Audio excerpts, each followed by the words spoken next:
Bien, Daniel capítulo 12, versículos 6 al 8, y luego leeremos Mateo 24, 1 al 3. Daniel 12, 6 al 8 y Mateo 24, 1 al 3. Iniciamos hoy este tema de la escatología acerca de nuestra esperanza. Daniel 12, 6 al 8 dice así la palabra de Dios. Y dijo uno al varón vestido de lino, que estaba sobre las aguas del río: ¿cuándo será el fin de estas maravillas? Escuchen la pregunta. ¿Cuándo será el fin de estas maravillas? Versículo 7 dice: y oí al varón vestido de lino que estaba sobre las aguas del río, el cual alzó su diestra y su siniestra al cielo, y juró por el que vive por los siglos, que será por tiempos y la mitad de un tiempo, y cuando se acabe la dispersión del poder del pueblo santo, todas estas cosas serán cumplidas. Y oí, mas no entendí, dice Daniel, y dije: Señor mío, ¿cuál será el fin de estas cosas? Son palabras de Daniel. Quiero que atiendan especialmente a las últimas palabras del versículo 6 y a las últimas palabras del versículo 8. Son dos preguntas. ¿Cuándo será el fin de estas maravillas? Versículo 8. ¿Cuál será el fin de estas cosas? Oremos. Dios y Padre, gracias. Te honramos en esta noche. Tú permites que nos reunamos a través de estos medios tecnológicos con el propósito de estudiar tu palabra. Señor, te ruego que abras el entendimiento de tu pueblo y que me ayudes a mí también a ser claro en la exposición de tu palabra, a ser sencillo en la exposición de la verdad escritural.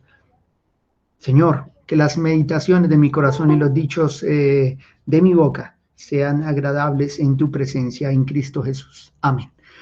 Pues bien, mis hermanos, hemos leído este primer texto del libro de Daniel y ya nos vamos a transmitir o ya vamos a dirigirnos al libro de Mateo 24, 1 al 3. Yo voy a estar usando la Biblia en ocasiones en la pantalla, pero pues les ruego que ustedes también tengan sus Biblias en mano, que puedan abrir sus Biblias, que puedan verificar en sus Biblias cada cosa que vamos a venir hablando en este estudio que iniciamos el día de hoy.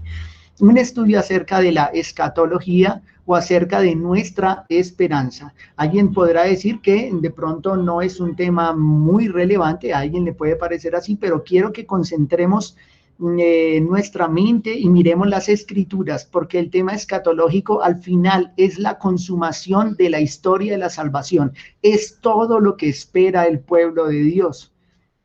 Por lo tanto, para nosotros la escatología o nuestra esperanza termina siendo completamente relevante. Es un tema que debemos comprender, que debemos enseñar, que debemos predicar a otros y que además es un tema en el que nos debemos deleitar.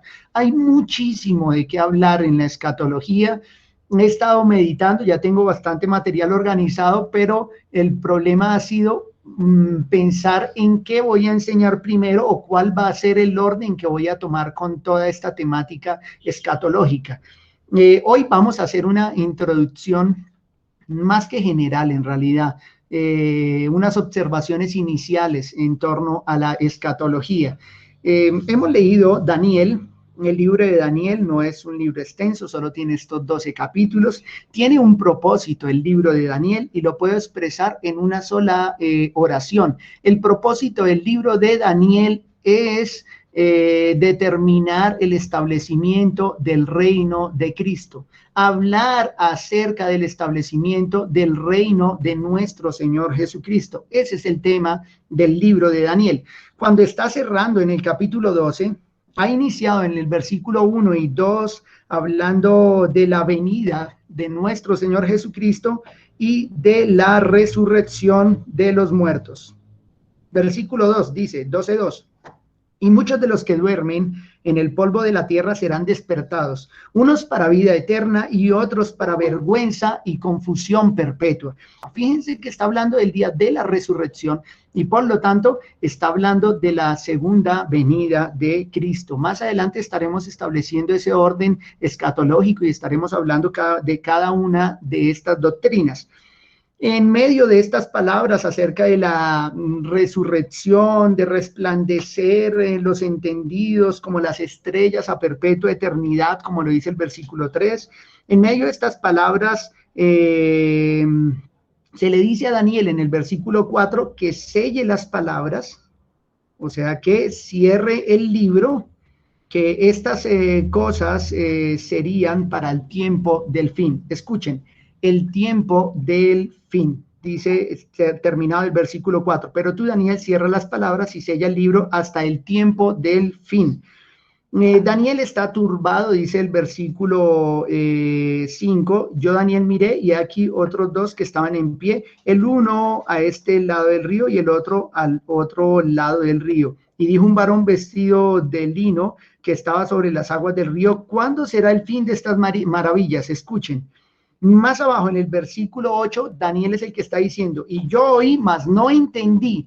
Daniel no entiende lo que está escuchando, aquellas palabras, y añade en ese mismo versículo la pregunta, y dije, Señor mío, ¿cuál será el fin de estas cosas? Fíjense o noten ustedes la preocupación de uno de los profetas mayores acerca de cuándo sería el fin de esas cosas. En el versículo 6, uno de los dos varones añade que el fin o todo lo que ocurrirá al final serán maravillas. Escuchen ese adjetivo, ese calificativo para las cosas que vienen para el final de los días. Dice, ¿cuándo será el fin de estas maravillas? Maravillas. Esa pregunta no solo la hace Daniel y otros profetas, como veremos más adelante, sino que también es una pregunta que van a hacer los discípulos de nuestro Señor Jesucristo. Eso muestra que tanto profetas como apóstoles estuvieron preocupados por entender acerca de la escatología o de las cosas de los últimos días. Por ejemplo, Mateo 24, 1 al 3.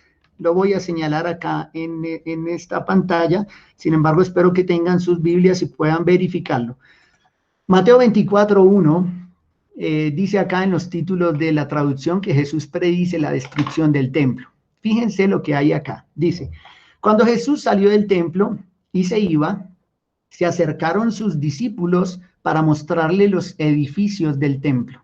Escuchen, cuando Jesús salió del templo y se iba, se acercaron sus discípulos para mostrarle los edificios del templo. Bueno, ir a Jerusalén para muchos representaba ir a sacrificar, ir a llevar sus ofrendas, llevar los diezmos, llevar las primicias, muchas cosas más. Pero esto no quita que muchos llegaban a Jerusalén y para ellos era importante ver la gloria del templo, ver el templo que se había levantado en medio de su ciudad, de la Jerusalén que ellos amaban. Estos judíos, los apóstoles, no están exentos de esto. Ellos están maravillados con esos edificios. Están como de visita en la ciudad, mirando y diciendo, wow, Señor, mira estos edificios, los edificios del templo. La respuesta del Señor fue, Él les dijo, ¿veis todo esto? De cierto os digo que no quedará aquí, dice, no quedará aquí piedra sobre piedra que no sea derribada. Piensen ustedes que en su visita a Jerusalén, los discípulos, la mayoría de ellos galileos, o sea, del norte, en Hechos van a decir que eran del vulgo y eran sin letras, o sea, galileos. Incluso por ahí en el Evangelio dice, ¿de a dónde salió un profeta de Galilea? Señala tú, ¿de a dónde salió un profeta de Galilea? O sea, los galileos tampoco eran vistos con buenos ojos en Jerusalén. Y acá tenemos un grupo de galileos mirando las maravillas del templo. y diciéndoles, Señor, mira esta casa, mira estos edificios. Y Jesús les está diciendo que ese desierto es una afirmación contundente. De cierto os digo que no quedará acá piedra sobre piedra. Quiere decir de que el templo sería derribado hasta sus cimientos.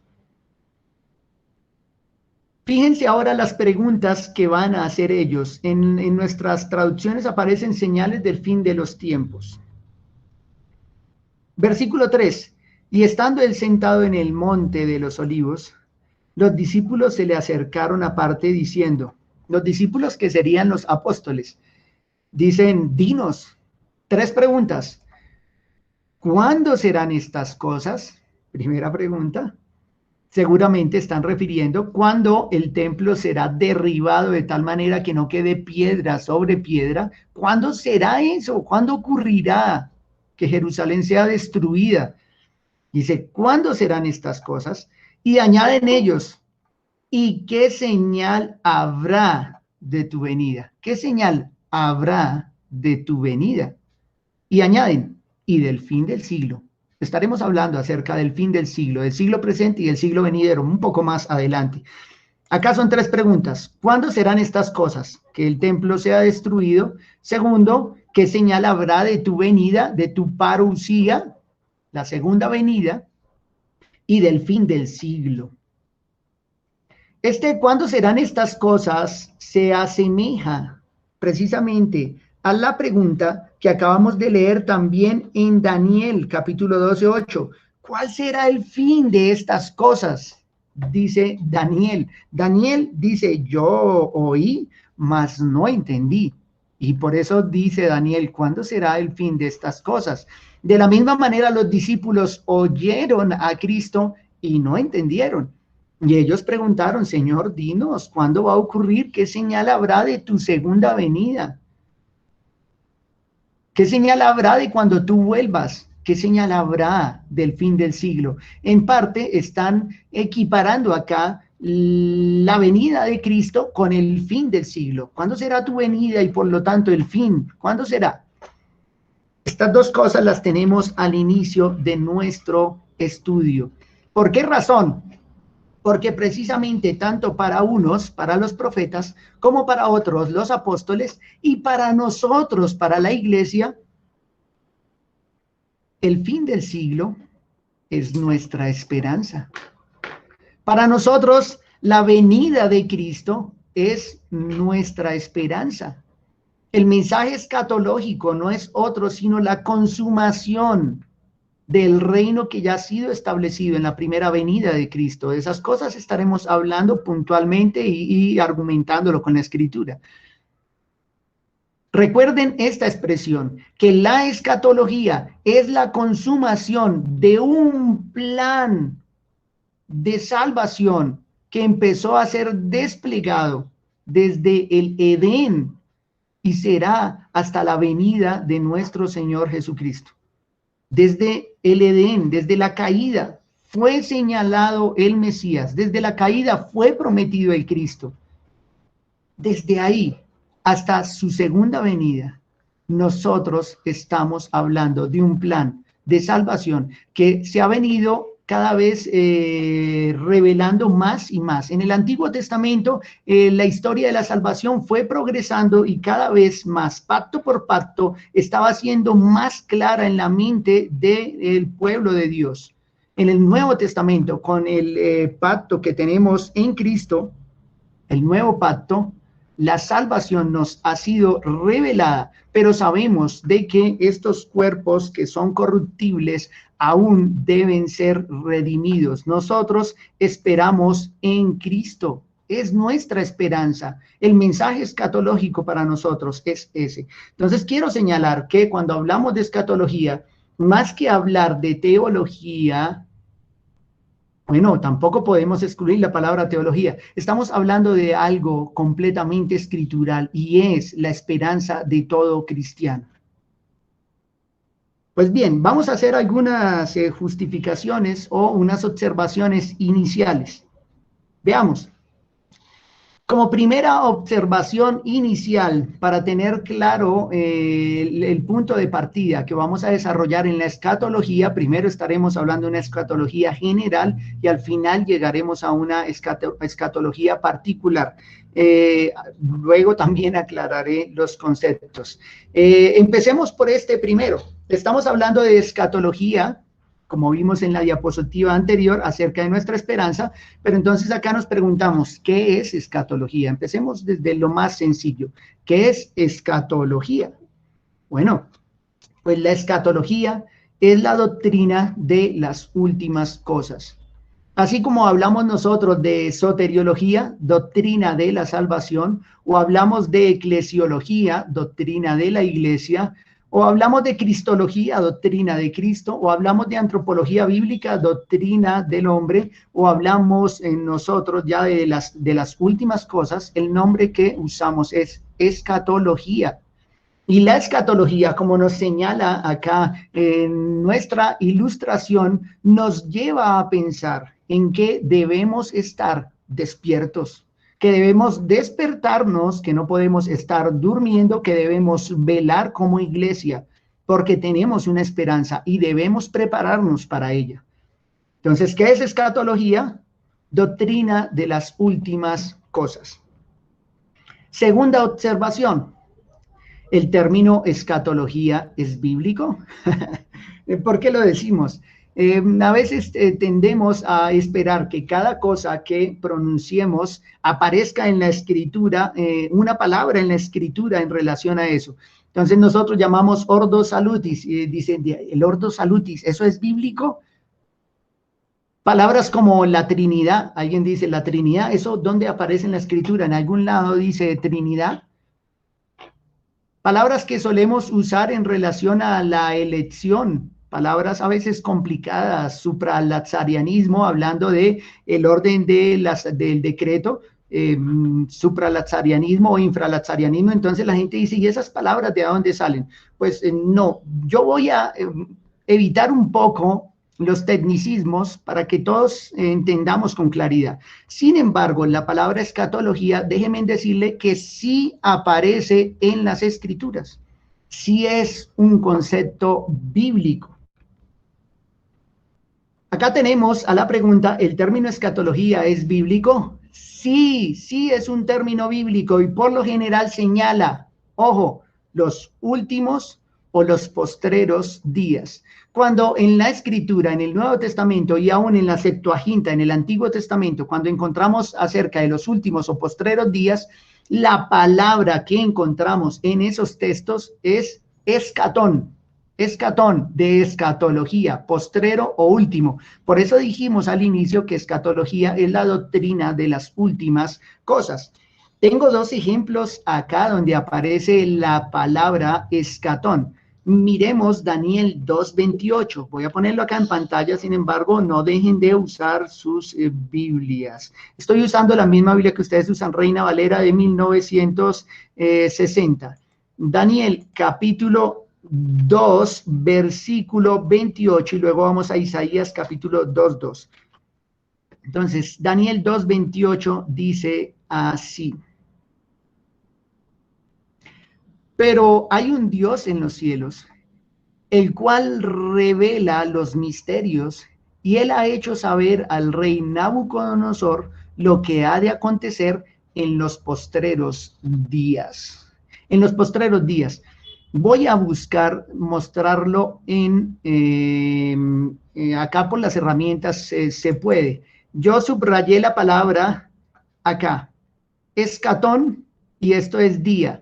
El día postrero o los últimos días. Acá están las dos palabras, escatón, que es escatología, y gemera, que refiere al día postrero, o los postreros días. Fíjense, cuando hablamos de los postreros días, desde el Antiguo Testamento, desde los profetas que señalaban los postreros días de la venida del Señor Jesucristo, ellos lo señalaban como los días postreros. Quiere decir que para los antiguos la escatología se relacionaba con estos días. En los postreros días.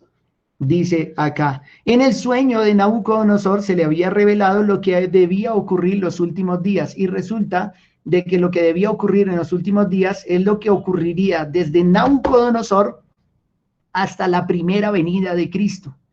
A eso se refería con los últimos días, lo que ocurriría desde Nabucodonosor hasta la venida de nuestro Señor Jesucristo.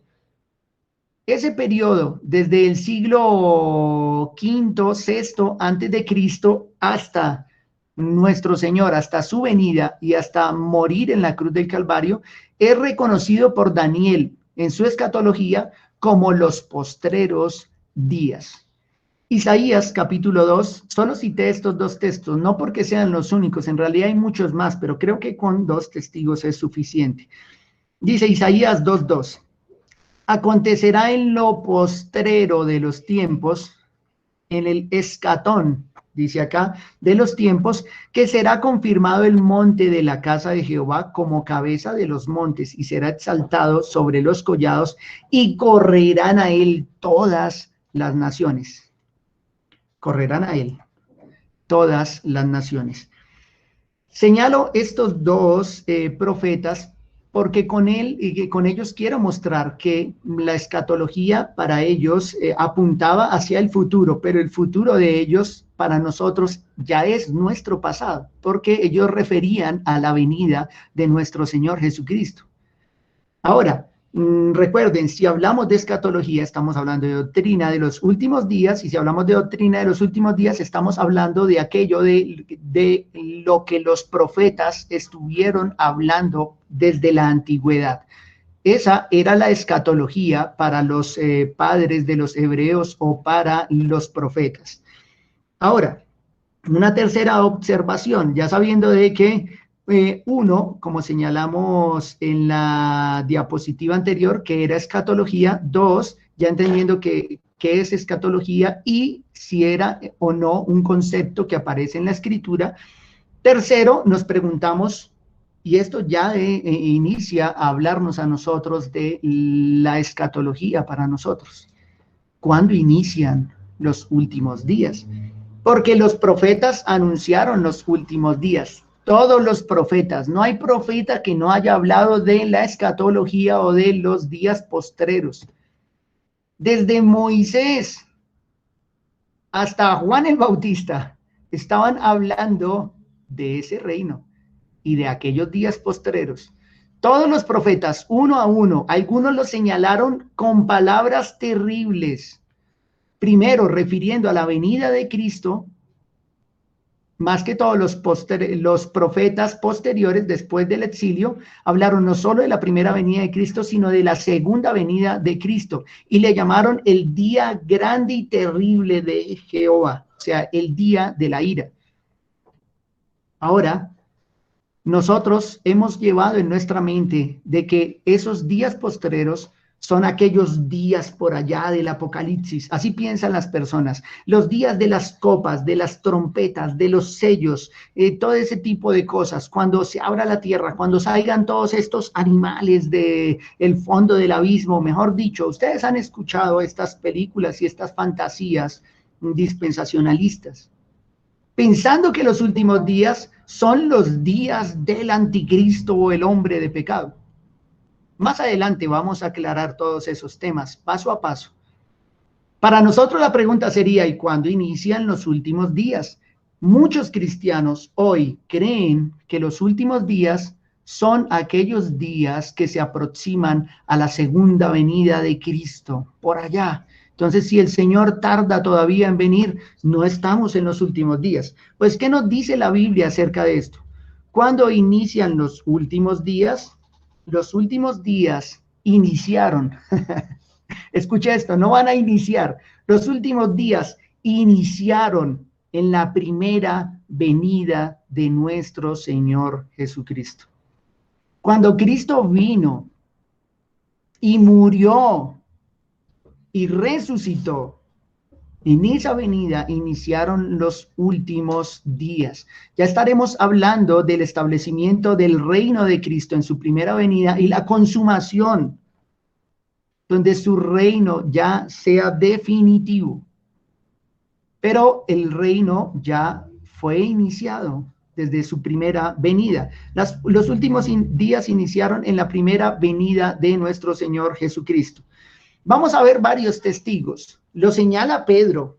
Pedro el apóstol nos habla acerca de los últimos días y Pedro nos va a señalar los últimos días, no como los días que nosotros vivimos ahora, 2000 años después o años más adelante, posteriores, sino que nos va a señalar los últimos días como aquellos que estaban viviendo los apóstoles. Hechos 2:14 al 17. Revisemos Hechos 2:14 al 17. Fíjense que estamos en la venida del Espíritu Santo.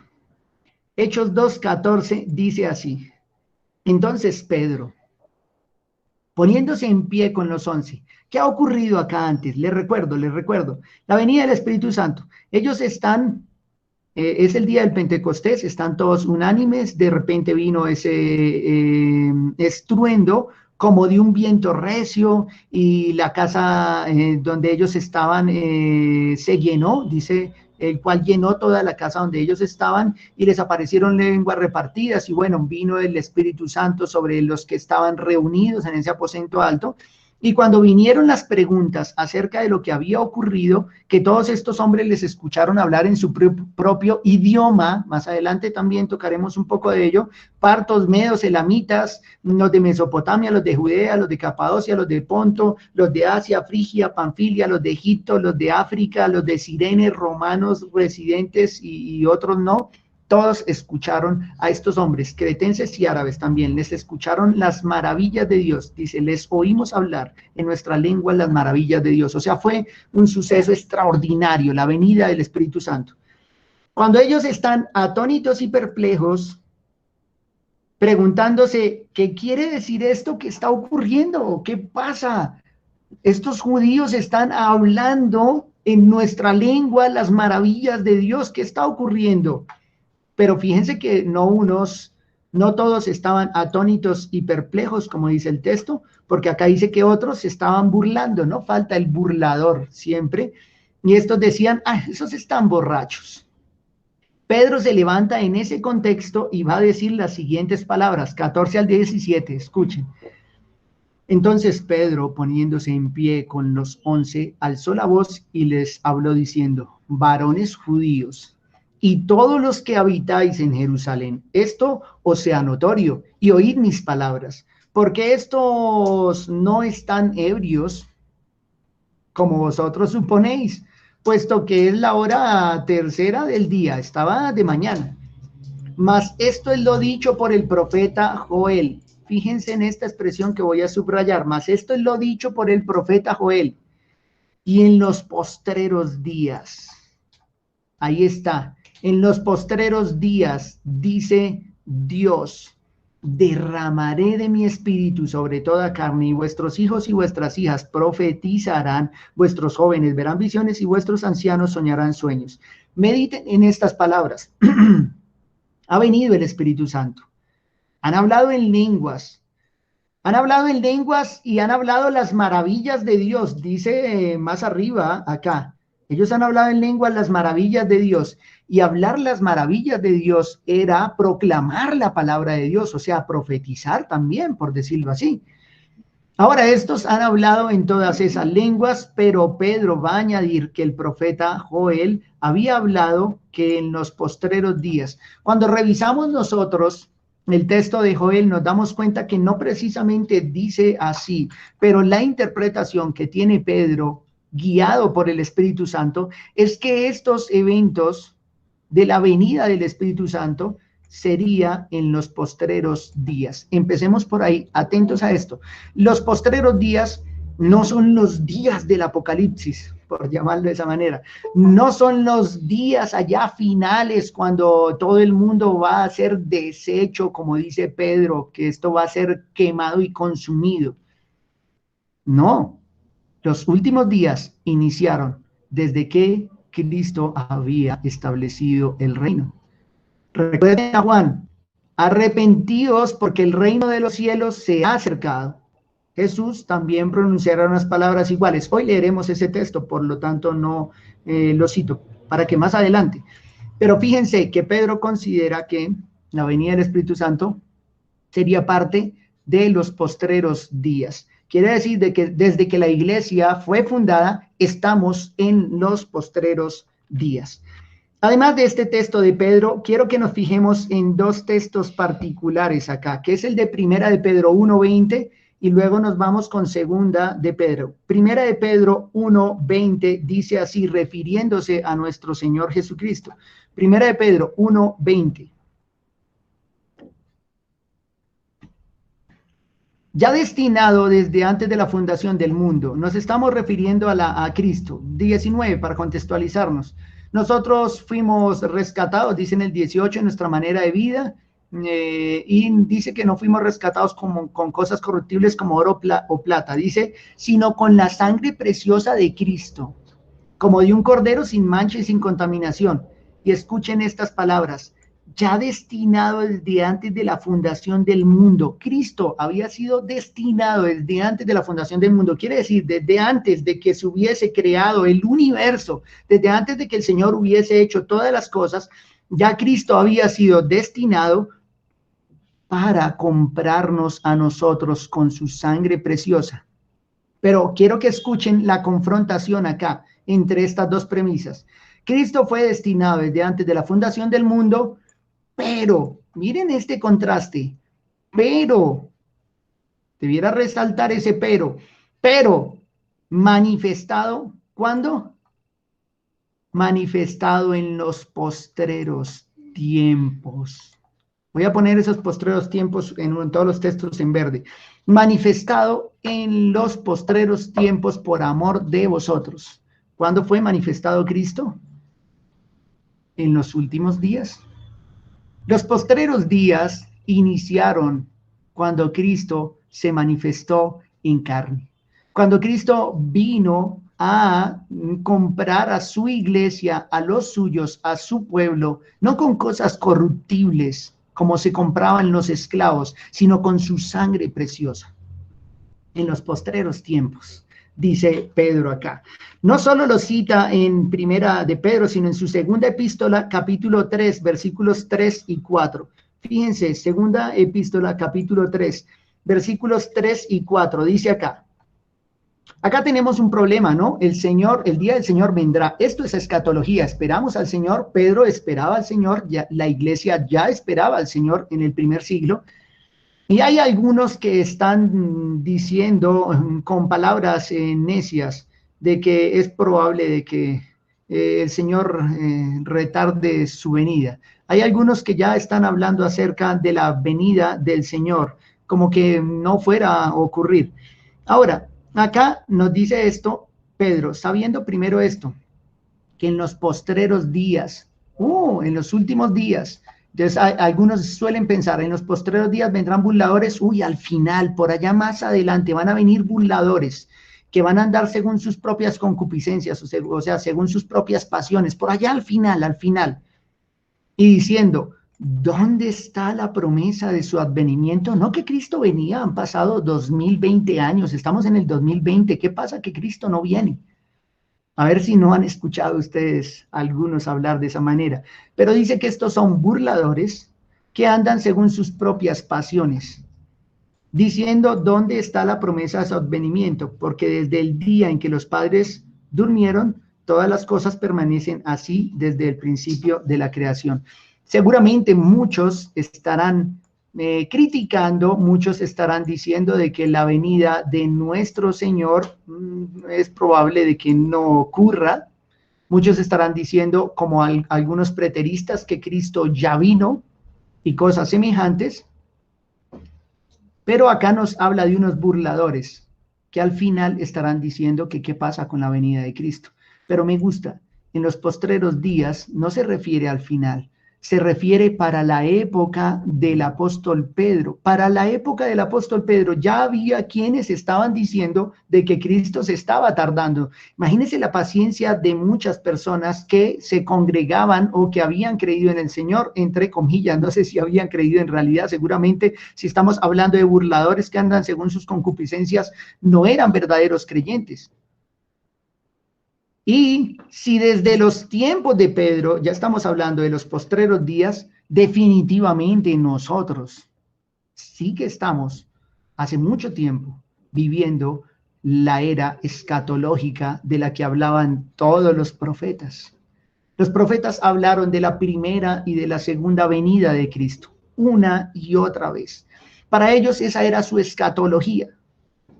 Y nosotros estamos viviendo en esos postreros días.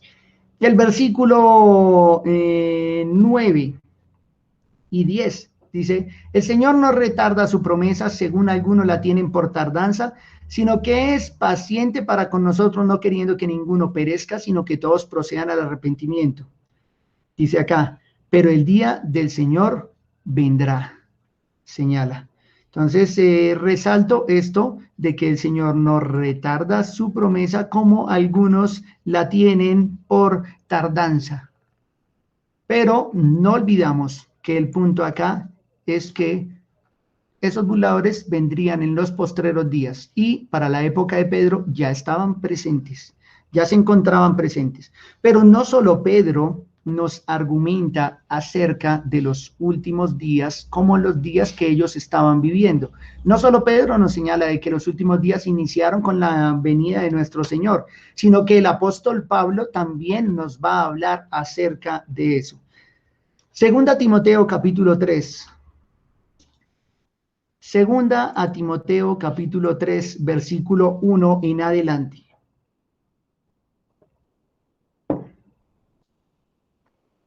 Fíjense el título, impiedad de los últimos días. O el carácter de los hombres en los postreros días.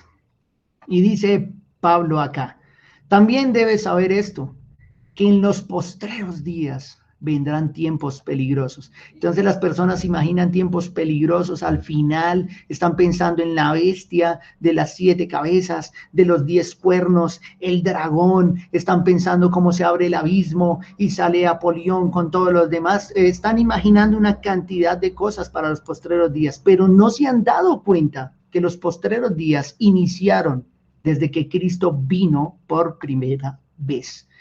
Segunda Timoteo 3:2 dice, porque habrán hombres amadores de sí mismos. Ah, no, eso es de otra época, ¿verdad? Hoy no. Avaros, no, hoy no, se refiere a una época posterior. Esto todavía no pasa, ¿verdad? Vanagloriosos, soberbios, blasfemos, desobedientes a los padres, más esta generación más que otras, ¿no? Ingratos, impíos, sin afecto natural, creo que es lo que estamos viendo evidentemente hoy, implacables, calumniadores, intemperantes, crueles, aborrecedores de lo bueno, traidores, impetuosos, infatuados, amadores de los deleites más que de Dios, que tendrán apariencia de piedad, pero negarán la eficacia de ella. Aquí aplico una cosa importante. Porque estamos hablando y estamos afirmando que de acuerdo a la Escritura, los últimos días no son aquellos días por allá de los que nosotros pensamos antes de las palabras que suele usar la mayoría de los cristianos hoy, antes del rapto, cosa que estaremos aclarando también más adelante, sino que la Escritura nos afirma que los últimos días iniciaron desde la época de los apóstoles, porque el Señor ya había venido por primera vez. Una vez venido Cristo, iniciaron los postreros días. De tal manera acá, que dice que aún dentro de la iglesia, fíjense que estos hombres de los que está hablando acá no son hombres impíos, mundanos, que no tienen ningún conocimiento del Señor, sino que está hablando de hombres que tienen apariencia de piedad, o sea que se muestran piadosos, de pronto en la iglesia, hermanito, y acá, y lo otro, cambian el rostro, sonríen, y en casa no son tan cristianos, ¿sí? En su trabajo no son tan cristianos. Cuando dice que niegan la eficacia de ella, es que con sus hechos o con su manera de vida destruyen aquella apariencia de piedad, que tendrán apariencia de piedad, pero negarán la eficacia de ellos. A estos evita. Mediten en esas palabras porque el apóstol Pablo nos está señalando que en estos últimos días habrían personas de este tipo y además en el capítulo 4, cuando le insta a predicar la palabra a Timoteo, les recuerda que vendrá tiempo cuando no sufrirán la sana doctrina, sino que las personas tendrán comezón de oír. Me gusta esto como lo señala la Nueva Traducción Viviente. Fíjense el versículo 3. Pues llegará el tiempo en que la gente no escuchará más la sólida y sana enseñanza. Oh, no escucharán la sana y sólida enseñanza. ¿Serán otros tiempos distintos a los nuestros? Seguirán sus propios deseos y buscarán maestros que les digan lo que sus oídos se mueren por oír. Medítenlo que nosotros estamos ahora en una enseñanza de escatología, hablando de nuestra esperanza, y tal vez acá en esta sala no debieran haber 64 familias reunidas, 64, digamos que en una casa hay 3, en el otro 4, hay unas con 7, 8, en una hay 1, 2, entonces hagan el promedio, pero no debieran haber 64 familias, debieran haber tantos esperando o hablando acerca de esa esperanza que tenemos nosotros, pero como no es lo que se quiere oír, los lugares que se atiborran de personas, que están llenas de personas, son aquellos lugares donde se les hablan las cosas que ellos quieren oír, pero donde se enseña la escritura, donde se habla del evangelio, donde se presentan las verdades de la palabra de Dios, donde no se deja de hablar del pecado, donde no se desecha el infierno, porque la escritura también habla de él y hace parte de la escatología, lo cual estaremos hablando más adelante, tanto del cielo como del infierno. Todas estas cosas no se hablan en los púlpitos de hoy día. Se habla de prosperidad, se habla de salud, se habla de lo que quiere escuchar la gente, un mensaje positivo, tú lo vas a lograr, tú vas a poder, Dios te va a ayudar en tus problemas, tú eres un hijo del rey, Dios tiene un propósito lindo para tu vida. Pero predique el evangelio y salen corriendo, porque bien dice Pablo en las escrituras que vendrían días cuando las personas no querrán escuchar la sana doctrina, sino que tendrán comezón de oír. Se amontonarán alrededor de maestros que les hablen sus novelerías, las cosas que están de acuerdo a sus propias pasiones. En ese contexto es donde Pablo le está diciendo a Pedro, en los postreros días, en los postreros días. Y no podemos pensar que únicamente en el siglo XXI es cuando las personas se comportan de esta manera, porque desde la época del apóstol Pablo, Pedro y Juan ya se estaban viendo estas cosas.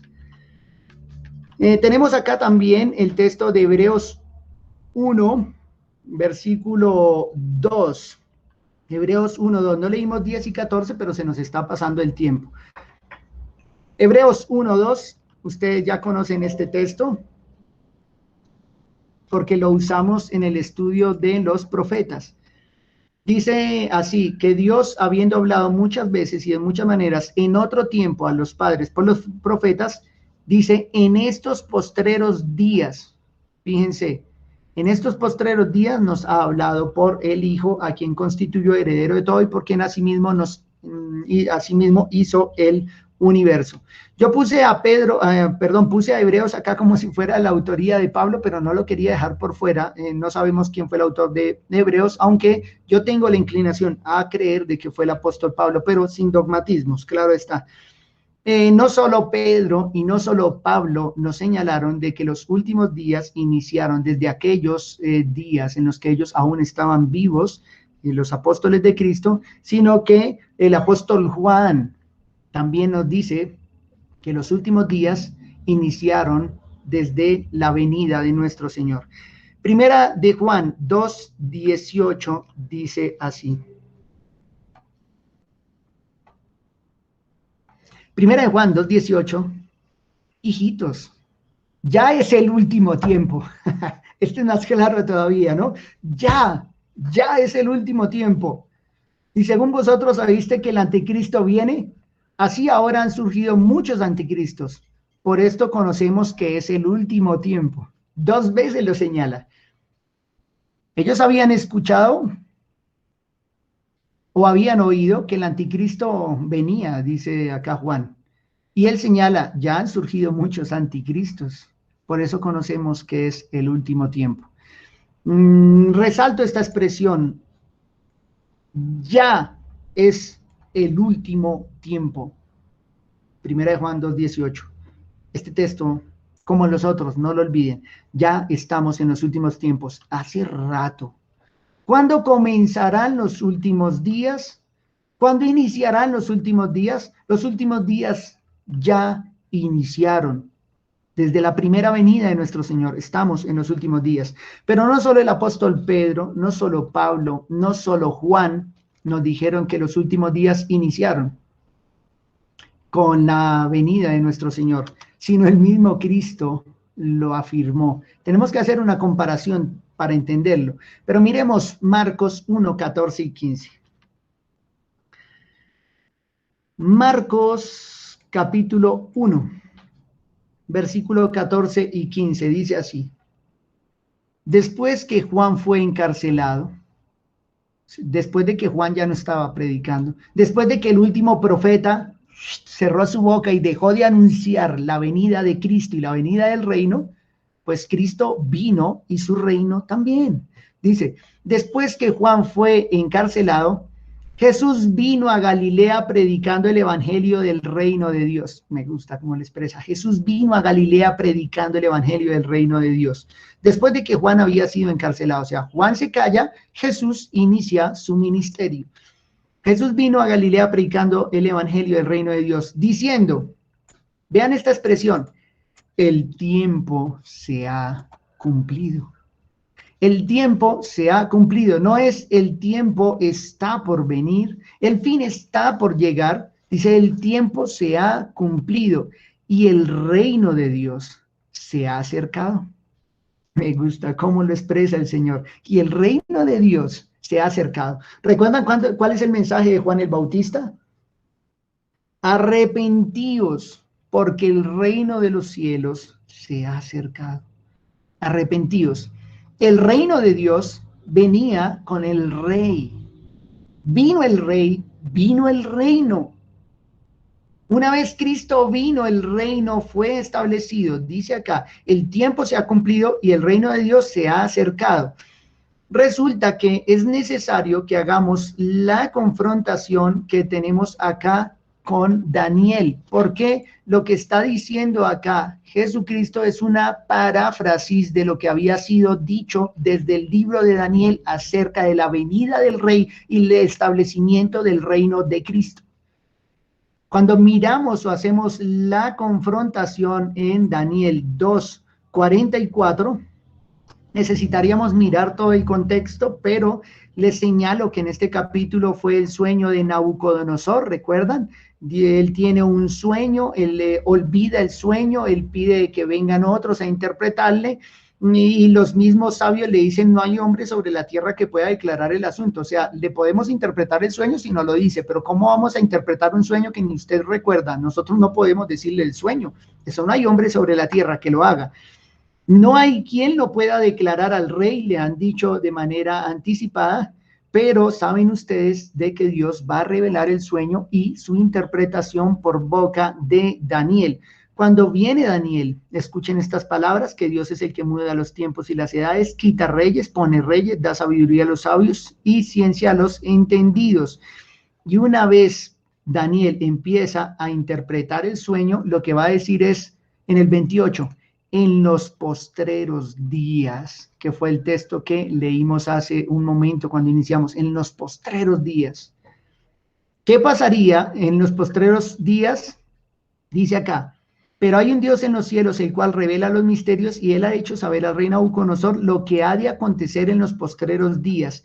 Y empieza a señalar de que hay una gran figura, que acá más abajo se resume, que tenía una cabeza de oro, un pecho y unos brazos de plata, un vientre y unos muslos de bronce, unas piernas de hierro y unos pies de hierro y barro cocido. Esa gran imagen que ha imaginado, que ha venido en visión, en sueño a Nabucodonosor, acá nos va a decir en su interpretación Daniel, que a esa imagen le va a caer una piedrita que ha sido cortada, una piedra que fue cortada, no con mano, hirió a la imagen en sus pies de hierro y de barro cocido y los desmenuzó. ¿Y qué pasó con toda la imagen?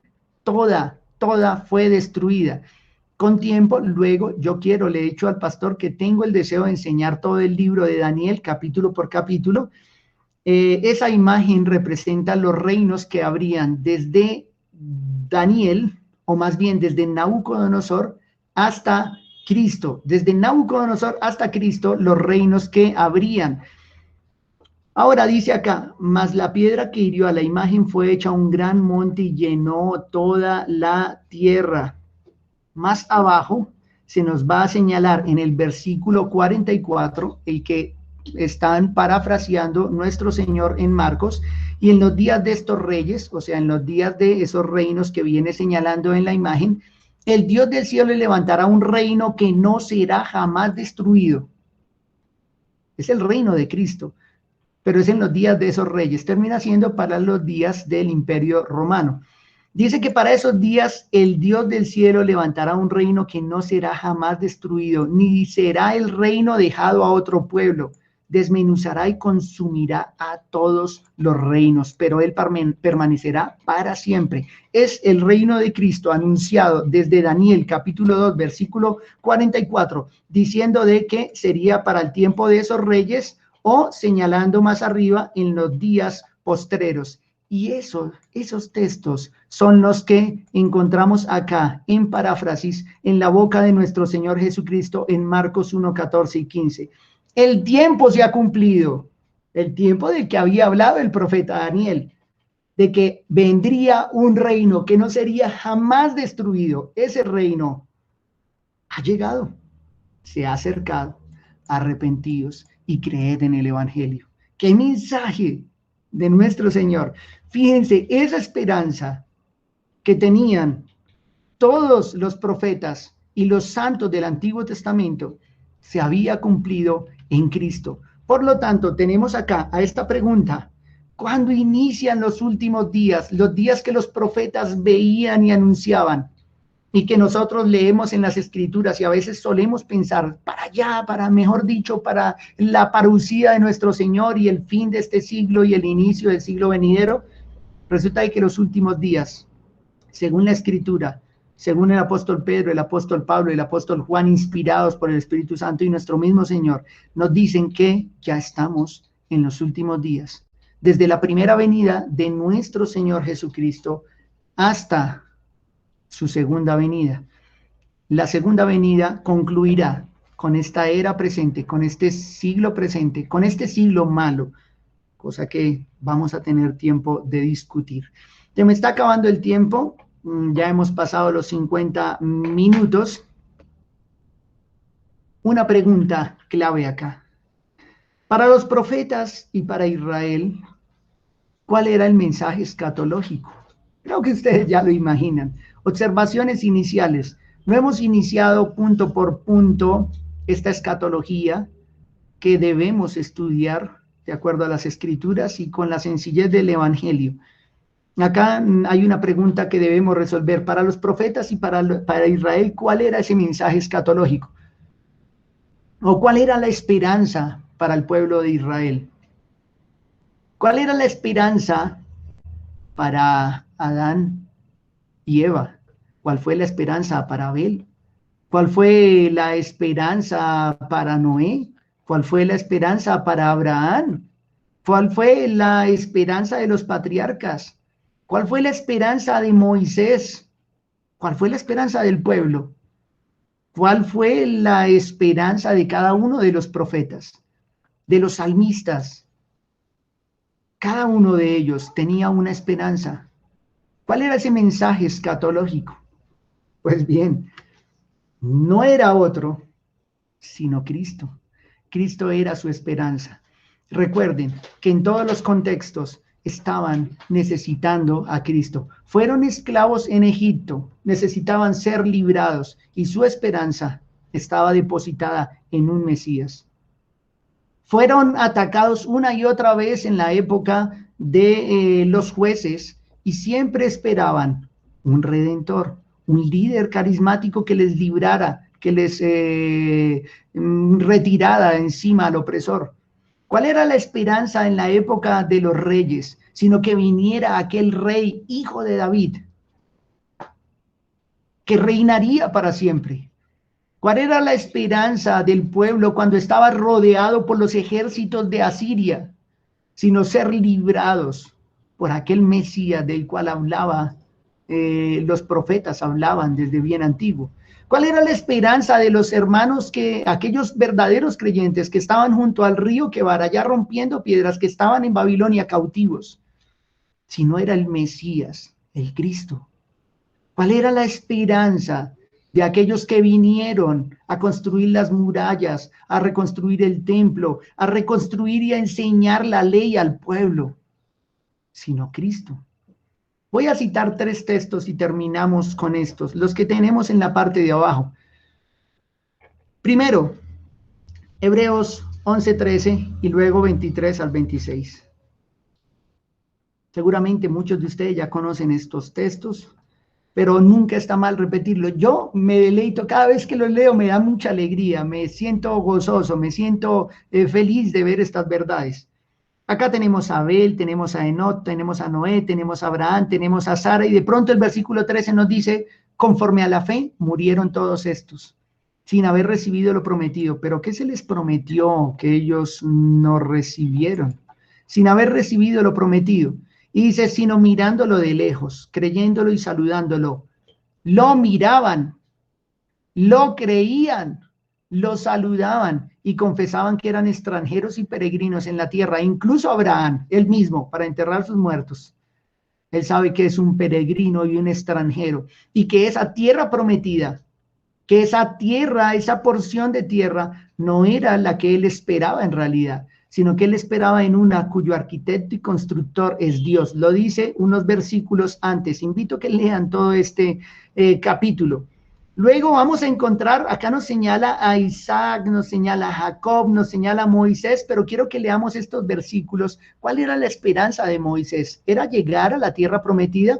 Él no llegó a la tierra prometida, tuvo que verla de lejos.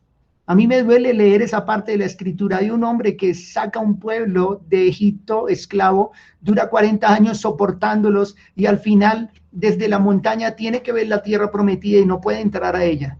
Cada vez que leo ese texto, me siento quebrantado. Pero escuchen cuál era la esperanza de Moisés. ¿Será que él quería esa porción de tierra? Dice acá, por la fe Moisés, cuando nació, fue escondido por sus padres por 3 meses porque le vieron niño hermoso y no temieron el decreto del rey. Por la fe Moisés, hecho ya grande, rehusó llamarse hijo de la hija de Faraón. Él rehusó llamarse hijo de la hija de Faraón. Podría haber llegado a ser el faraón de Egipto si algo ocurría, pero él rehusó a eso. Dice, escogiendo antes ser maltratado, lo tengo señalado acá, con el pueblo de Dios, que gozar de los deleites temporales del pecado. Él prefirió ser maltratado con el pueblo de Dios. Y escuchen la razón, versículo 26, ojalá lo aprendan, hermanos. Teniendo por mayores riquezas el vituperio de Cristo que los tesoros de los egipcios, porque tenía puesta la mirada en el galardón. El galardón sería la tierra en realidad. ¿Qué estaba viendo Moisés? Sino a Cristo el Señor. Moisés estaba esperando el galardón. Y todo cristiano, todo creyente espera el galardón. Y el galardón no es una corona, el galardón no es una vestidura blanca reluciente que yo arroje halos de luz. Ese no es el galardón. El galardón no son 7 coronas, como enseñan por ahí. El galardón y nuestra herencia, nuestra porción es Cristo. Eso esperaba Moisés. Y miren desde qué época, cuál era el mensaje escatológico, cuál era la esperanza de Moisés. Su esperanza no era pasar el Jordán, llegar a la tierra prometida, porque él entendía que esa tierra prometida no estaba señalando sino a otra herencia, a la verdadera herencia del pueblo de Dios, que es más que terrenal, una herencia celestial. Si avanzamos unos versículos más, vemos, bueno, a Rahab, vemos a Gedeón, Barak, Sansón, Jefté, David, Samuel, los profetas, otros experimentaron gran cantidad de cosas.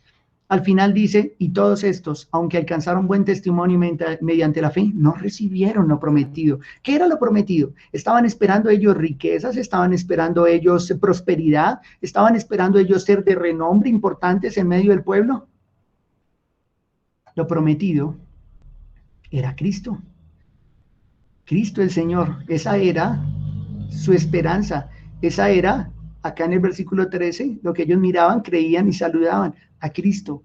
Estamos hablando de Abraham, más de casi 1900 años antes de Cristo, de Moisés, 1450 años de Cristo, todos estos miles de años atrás, y están viendo a Cristo.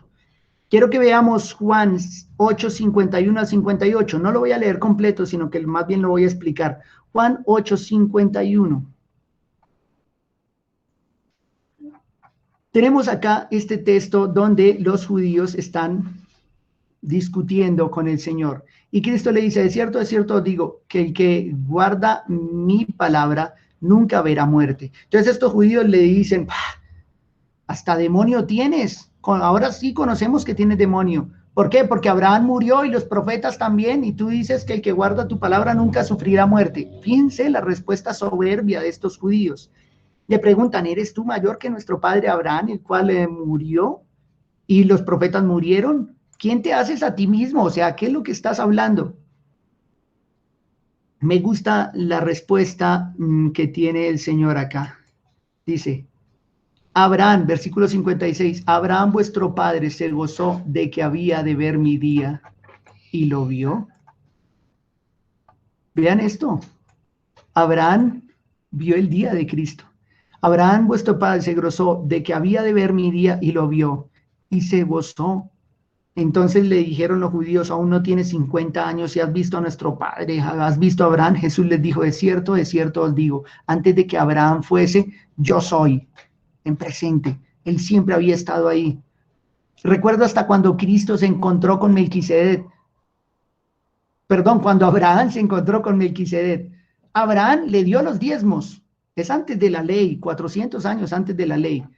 Abraham le dio los diezmos y Melquisedec le dio pan y vino, como si le estuviera compartiendo la cena, el cuerpo y la sangre de Cristo. Estos hombres, aunque muy anteriores a la época de la venida de Cristo, ellos esperaban en Cristo. Esa era su escatología, ese era su mensaje, no era otro. Cierro acá porque vamos a continuar precisamente con esta pregunta. Y para nosotros, ¿cuál es el mensaje escatológico? ¿Cuál es nuestra esperanza? Para nosotros, ¿cuál es nuestra esperanza? ¿Cuál es tu esperanza? De eso estaremos hablando la siguiente semana. Continuaremos con la escatología, estemos orando, hagan sus apuntes. Yo a su tiempo les compartiré también la presentación, pero mis hermanos, meditemos hoy en estas palabras. Miremos cómo nuestros hermanos del Antiguo Testamento, no leí 1 de Pedro 1, 10 al 11, los invito a que lo hagan ustedes. 1 de Pedro 1, 10 al 11. ¿Cuál era la esperanza de todos estos hombres del Antiguo Testamento? ¿Tú en qué estás esperando? ¿Cuál es tu esperanza, mi apreciado hermano? ¿Estás esperando prosperidad? ¿Estás esperando riquezas? ¿Estás esperando comodidades? ¿Estás esperando renombre, fama, reconocimiento? ¿Qué es lo que tú estás esperando en esta vida? ¿Títulos? ¿Muchos más títulos? Tal vez estudiar y todas estas demás cosas y la vida profesional no esté mal. Pero, ¿qué es lo que buscamos en realidad en esta vida? ¿Con qué propósito estamos acá? ¿Cuál es nuestra escatología? ¿Tienes esa esperanza de la cual habla la Escritura? Seguramente hay personas que nos escuchan el día de hoy y que apenas están conociendo el Evangelio. ¿Tienes tú esa esperanza? Escúcheme bien, aquel que nos acompaña el día de hoy. Le invito a que lea el capítulo 2 completo de la epístola de Pablo a los Efesios. Lea completo ese capítulo y pregúntese, como dice en una sección ahí, si estás sin Cristo y sin esperanza, sin Dios en el mundo. Hoy hago un llamado a aquel que no tiene esa esperanza a venir en fe en la obra de Cristo y en arrepentimiento para con el Padre de todos sus pecados. Dios hoy llama a arrepentimiento a los hermanos. Hoy nos llama a recordar cuál es nuestra esperanza, que no perdamos nuestro enfoque, que no dejemos de buscar lo que debemos, que no nos concentremos en los negocios de este mundo, porque podemos estar perdiendo el horizonte, nuestro mensaje escatológico o nuestra esperanza cristiana. Quedamos pendientes de eso. Y para nosotros, ¿cuál es ese mensaje escatológico? ¿Cuál es nuestra esperanza? Oremos. Dios y Padre nuestro, gracias, te honro en esta noche por tu palabra, por el deleite que nos das de poder estudiarla, de sentir estas verdades, no solo entenderlas, Señor, sino poder sentir cada una de estas verdades en nuestros corazones, de poder confiar como lo hicieron estos hombres milenios atrás de la primera venida de tu Hijo, Señor. Ellos confiaron, ellos creyeron milenios atrás y viniste. Hoy, Señor, te ruego que tu iglesia no pierda el gozo de tu venida, que tu iglesia no pierda la esperanza de que regresas, que no nos perdamos, Señor, en tantos negocios de esta vida, que erremos el blanco, que pequemos buscando nuestros deleites y no a Cristo. Te necesitamos, Señor. Hoy, Señor, oramos en el nombre de nuestro Señor Jesucristo. Amén. Amén.